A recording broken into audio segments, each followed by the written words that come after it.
नमस्कार दोस्तों, news express Rajasthan में आपका हार्दिक अभिनंदन। आज इस होली के पावन पर्व पर समस्त देशवासियों को न्यूज़ एक्सप्रेस राजस्थान की तरफ से हार्दिक हार्दिक शुभकामनाएं। और आज हम आपको विशेष तौर पे इस होली के पावन पर्व के बारे में कुछ रोचक तथ्य बताने की कोशिश करेंगे। होली एक ऐसा पर्व है जहां पर वैसे तो रंगों को महत्व दिया गया है, लेकिन इसकी जो शुरुआत होती है वो हमारे पौराणिक आधारों पर होती है। ये आधार भक्त प्रहलाद और होलिका के साथ में जुड़ा हुआ है। दानवों की जो वृत्तियां थी वो वृत्तियां इतनी कठोर थी, इतनी दारुण थी कि उसमें कभी भी ईश्वर के नाम को महत्व दिया जाना उन दानवों की वृत्ति में था ही नहीं। ऐसे में जब भक्त प्रहलाद दैत्य कुल में उत्पन्न होकर भगवान नारायण की भक्ति में लीन हो जाते हैं, तो ऐसी अवस्था में उनके पिता दैत्यराज जो है वो उनसे नाराज हो जाते हैं और उस तल्लीन भक्ति में डूबे भक्त प्रहलाद को किसी भी सूरत में मारने के लिए हजारों हथकंडे अपनाते हैं। और एक समय ऐसा भी आता है कि उनकी बहन जो होलिका नाम था, उनको एक ब्रह्मा का वरदान प्राप्त था कि होलिका हमेशा अपने शरीर को अग्नि से स्नान करवा के प्रज्वलित करती थी। और ऐसे ही उन्होंने कहा कि इसको आप अपनी गोदी में लेकर बैठ जाइए और इसका विनाश कर दीजिए, ये विष्णु भक्ति कर रहा है। इस प्रकार से होली के पावन पर्व की शुरुआत इस षड्यंत्र की आधारशिला के बाद हुई। होलिका जब अपनी गोदी में बैठकर अग्नि स्नान करने के लिए जाती है तो भक्त प्रहलाद को अपनी गोदी में बिठा देती है और अग्नि स्नान के लिए जैसे ही बैठती है और जैसे ही बैठती है, होलिका में अपने आप ही जो अग्नि की लपटें होती है वो होलिका के जलाने लगती है शरीर को। भक्त प्रहलाद जो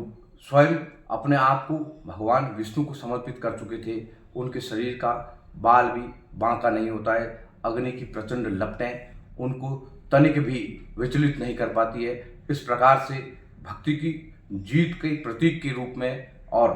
दुष्टता के विनाश के रूप में, दुष्टता के राख हो जाने के प्रतीक के रूप में इस होली के पर्व को तब के बाद से अब तक हम मनाए जा रहे हैं। ये देखिए, आप इस दृश्य को देख रहे हैं, ये भावी की गेर है। यहाँ पर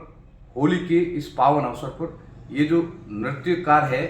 इनको गेरिया बोलते हैं। ये एक बिल्कुल राउंड शेप में, बिल्कुल एक वृत्त में अपना नृत्य प्रदर्शन कर रहे हैं। देखिए आप, पूरी की पूरी जो टीम है, पास में जो जन सैलाब है, सब खुशी के साथ, ये देखिए एक छोटे से बालक को आप इस वीडियो में देख रहे हैं, अपने पिता के साथ में ये जुगलबंदी बनाते हुए इस गेर नृत्य का आनंद ले रहा है और अपने पूरे ग्रामवासियों को इस पारंपरिक गेर का आनंद दे भी रहा है। ये देखिए, बड़े बुजुर्ग छोटे सारे के सारे लोग इस होली के पुण्य पावन अवसर पर रंगों के त्योहार को अपने जीवन में रंगों की बहार के रूप में उभारने के लिए, प्रसारित करने के लिए, पल्लवित करने के लिए, ये देखिए, ये होलिका दहन जो हो रहा है वो दृश्य है। इस दृश्य को देखने मात्र से ही व्यक्ति के मन में जितना हर्ष उत्पन्न होता है वो दुष्टता के विनाश और अपने जीवन के उल्लास के जो प्रतीक है उनका है। और यहाँ पर सारे जो पूरे गांव के लोग हैं एक ही जगह पर इकट्ठा होकर इस होलिका दहन में, और साथ में जो गेहूं की बालियां होती है, जो इस सीजन में फसल बोई जाती है, वो काटने का समय होता है, तो गेहूं की जो बालियां होती है उनके जो गूंथ के, उनको एक चोटी के रूप में गूंथ के, एक मोड़ले के रूप में, और उनको सेक कर इस होलिका की जो अग्नि है उसमें सेक कर खाने की इस परंपरा का ये यहाँ निर्वहन चल रहा है। ये देखिए, ये दृश्य बहुत ही रोमांचकारी है। और यहाँ पर ये देखिए, कुछ लोग जो है श्रद्धालु यहाँ होलिका की इस दहन के बीच में जाकर इस गेहूं के जो मोड़ले होते हैं उनको सेक कर प्रसाद रूपी सभी लोगों को बांटते हैं। ये जन समुदाय की खुशी देखिए। ये होली के पर्व की पूरे देश भर में कमोबेश होली इसी तरह मनाई जाती है। ये भारतीय जो सनातन परंपरा है और भारत की जो त्योहारों की परंपरा है उसका एक बहुत बड़ा उदाहरण है, एक मिसाल है कि हम सार्वभौमिक रूप से एक दूसरे से जुड़े हुए रहते हैं और हमको एक दूसरे से जोड़े हुए रखने में हमारे त्यौहार अपनी बहुत अहम भूमिका। आप इस फुटेज में स्पष्ट रूप से देख रहे हैं कि एक नौजवान जो है इस होलिका का जो स्तंभ है उसको लटक के किसी भी विधि से उसको तोड़ के उसको उस अग्नि से अलग करने का प्रयास कर रहा है। ये जो होलिका का मूल स्तंभ है इसको प्रहलाद के रूप में, प्रहलाद के प्रतीक के रूप में माना जाता है और सबकी ये मंशा होती है कि केवल होलिका जलनी चाहिए, प्रहलाद को कुछ भी नहीं होना चाहिए। इसलिए इस स्तंभ को ये देखिए सब लोग उसको एक तरफ करने के प्रयास कर रहे हैं और उसके साथ ही कुछ लोग जो है ये श्रद्धालु जो भक्त है वो गेहूं के मोड़नों को यहाँ सेक कर उसके जो दाने निकालेंगे और उसके बाद में एक दूसरे को आदान प्रदान करके उसका प्रसाद बांटेंगे और उस प्रसाद को ग्रहण करके अपने आप को धन्य महसूस करते हैं। और ये देखिए पूरा जो जन समुदाय है यहाँ इस गेर नृत्य के आसपास जो पास में अभी जो गेर नृत्य चल रहा था और ये देखिए ये पूरा दृश्य जो है ये भक्त प्रहलाद के प्रतीक के रूप में जो स्तंभ है उसको उस हॉल में से जहां उसको रोपा गया है उसको वहां से हटाने का प्रयास कर रहे हैं ताकि प्रहलाद के रूप में जो ये स्तंभ है वो न जले, केवल होलिका जले। ये मान्यता है ऐसी। और इस के अगले दिन जब ये स्थान जो है दहन का, इस स्थान की जो राख होती है उस राख को सभी लोग, गांव के लोग आएंगे और थोड़ा थोड़ा प्रसाद रूपी इस राख को ले जाकर अपने घर में लक्ष्मी के रूप में इसको स्वीकार करके अपने जो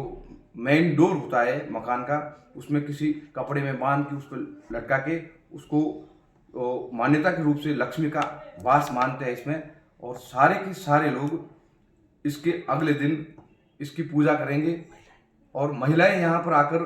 होली के संबंध में जितने भी गीत है और बेसिक रूप से जो होलिका के संबंध में लोकगीत है, आंचलिक जो भाषा है उसमें ये देखिए ये दृश्य पूरे एकजुट होकर सभी यहाँ पर ये मोड़ने को सेकने का प्रयास कर रहे हैं। बहुत ही मनोरम दृश्य है। एक तरफ अग्नि की प्रचंड जो ज्वाला है और दूसरी तरफ लोगों का जो लगाव है इस मोड़ने को सेकने का, वो देखिए ये यत्र तत्र सारे बुजुर्ग पूरे, ये पूरा का पूरा जो चौक है इसमें कम से कम अभी इस वक्त 1000-1500 के आसपास की जो तादाद में जो जन समुदाय है वो यहाँ एकत्रित हो रखा है। होलिका दहन का जो है वातावरण, इसमें होलिका दहन के बाद में ये जो गेरिए है इनकी जो पूरी टीम है, मंडल है, ये पूरे गांव में नृत्य करते करते मुख्य चौराहों से होकर फिर सुबह अगले दिन जब धुलंडी का दिन होता है जिसको आंचलिक भाषा में रामा सामा बोलते हैं, अर्थात लोगों से मिलना जुलना और यहाँ एक दूसरे की मेहमान नवाजी करना। और उसके साथ ही एक बहुत बड़ी परंपरा जो होती है ढूंढ का उत्सव, जिसको हम ढूंढोत्सव बोलते हैं। उसमें जो नवजात शिशु है, 1 वर्ष 1.5 वर्ष 2 वर्ष तक की जो उम्र के बच्चे होते हैं उनके जो परिवारजन हैं उनके आगमन की खुशी में इन गेरियों को बुलाते हैं, इनका स्वागत करते हैं। और ये गेरिए पारंपरिक हर्षोल्लास के साथ नाचते गाते गुनगुनाते मदमदाते इस गेर को अपना जामा पहनाते हैं अपनी खुशी का और उस परिवार जन के लोगों के साथ मिलकर ये गेर में जो आनंद देते हैं वो ढूंढ का उत्सव होता है। अपने आप में बहुत ही मनोरम होता है और चिरस्मरणीय रहता है। इस ढूंढ के बारे में जो बात कही जा रही है, इस ढूंढ की जितनी भी खासियत होती है, जितना लोक परंपराएं हैं, उसके बारे में हम आपको अगली कड़ी में हम जो पूरा विवरण लेकर आपको प्रस्तुत करेंगे। और आप हमारे साथ इस न्यूज़ चैनल पे बने रहिए। न्यूज़ एक्सप्रेस राजस्थान आपके लिए सदा तत्पर है सूचनाओं के लिए और आप हमारा हौसला बढ़ाने के लिए बने रहें न्यूज़ एक्सप्रेस राजस्थान के साथ।